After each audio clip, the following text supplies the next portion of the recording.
ஈரோடு கிழக்கு சட்டமன்ற தொகுதி இடைத்தேர்தலில் மதச்சார்பற்ற முற்போக்கு கூட்டணியின் சார்பில் வேட்பாளராக நின்ற ஈவிகே இளங்கோவன் அவர்களுக்கு மிகப்பெரிய மகத்தான வரலாற்றில் பதிவாகக்கூடிய வகையில் ஒரு மாபெரும் வெற்றியை தேடி தந்திருக்கக்கூடிய அந்த தொகுதியினுடைய வாக்காளர் பெருமக்களுக்கு திராவிட முன்னேற்ற கழகத்தின் சார்பில் என்னுடைய இதயபூர்வமான நன்றியை நான் முதலில் தெரிவித்துக் கொண்டிருக்கிறேன். இந்த இடைத்தேர்தல் பிரச்சாரத்தின் போது நான் தொடர்ந்து சொல்லி வந்தது திராவிட மாடல் ஆட்சிக்கு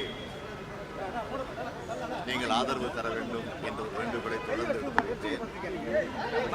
ஆக திராவிட மாடல் ஆட்சியை இன்னும் சிறப்போடு நடத்திட வேண்டும் என்று மக்கள் இந்த மிகப்பெரிய ஆதரவை இந்த இடைத்தேர்தலில் வழங்கியிருக்கிறார்கள். எதிர்க்கட்சி தலைவராக இருக்கக்கூடிய திரு எடப்பாடி பழனிசாமி அவர்கள் இந்த இடைத்தேர்தலை பொறுத்த வரைக்கும் தன்னையே மறந்து ஒரு நாளாந்தர பேச்சாளரை போல் பேசிய பேச்சுக்கு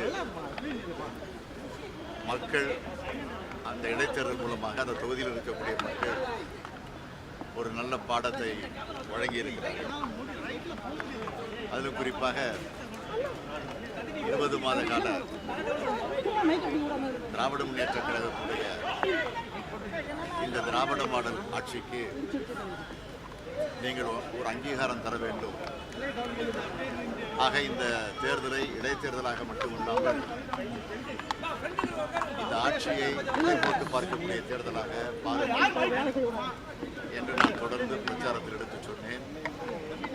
ஆகவே மக்கள் ஒரு நல்ல எடை போட்டு இந்த ஆட்சிக்கு மேலும் பொது சேர்க்கின்ற வகையில் ஒரு மிகப்பெரிய வெற்றியை தேடி தந்திருக்கிறாங்க.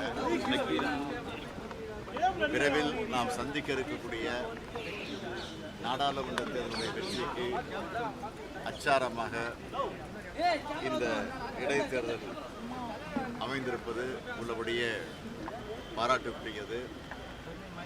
ஆகவே அந்த தொகுதி மக்கள் அத்தனை பேருக்கு நான் இந்த நேரத்தில் மீண்டும் ஒரு முறை மதச்சார்பற்ற முற்போக்கு கூட்டணியின் சார்பிலும் திராவிட முன்னேற்ற கழகத்தின் சார்பிலும் என்னுடைய இதயபூர்வமான நன்றியை நான் தெரிவித்துக் கொள்கிறேன்.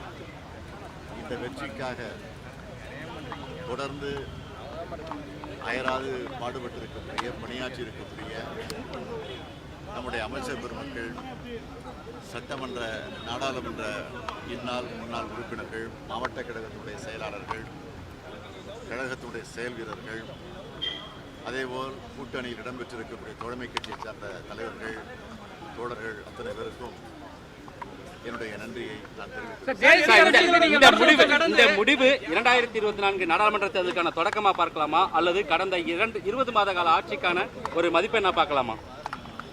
ஏற்கனவே இந்த இடைத்தேர்தலை பொறுத்த வரைக்கும் தேர்தலாக பாருங்கள் நான் சொன்னேன். ஆக அந்த இடைத்தேர்தலாக பார்த்து இந்த இடைத்தேர்தலில் நல்ல மதிப்பெண்ணை வழங்கியிருக்கிறாங்க. வர இருக்கக்கூடிய நாடாளுமன்ற தேர்தலில் இதைவிட மிகப்பெரிய வெற்றியை நிச்சயமாக வழங்குவாங்க. தேசிய அரசியலுக்கு நீங்க வரணும் அப்படின்னு சொல்லிட்டு பரூக் அப்துல்லா போன்ற தலைவர்கள் நேற்று வலியுறுத்தி இருக்காங்க. எப்படி பாக்குறீங்க நீங்க? ஏற்கனவே தேசிய அரசியல் இருக்கிறேன், அதுல எந்த மாற்றம் கிடையாது. 2024 நாடாளுமன்ற தேர்தல் கிடையாது. ஆக அந்த கோரிக்கை அடிப்படையில் தான் நானும் இந்த கூட்டத்திலையும் பேசியிருக்கிறேன். அந்த பேச்சிலே எல்லாம் அடங்கியிருக்கு. 2024 நாடாளுமன்ற தேர்தலில் பிரதமர் வேட்பாளரை தமிழ்நாட்டில் இருந்து எதிர்பார்க்கலாமா? நான் திரும்ப சொல்லிட்டு இருக்கேன். நேற்று கூட கூட்டத்தில் பேசினேன். யார் வெற்றி பெற்று யார் பிரதமராக வர வேண்டும் என்பதை விட யார் பிரதமராக இருக்கக்கூடாது, யார் ஆட்சியில் இருக்கக்கூடாது என்பதுதான் இப்போதைக்கு எங்களுடைய கொள்கை. தேசிய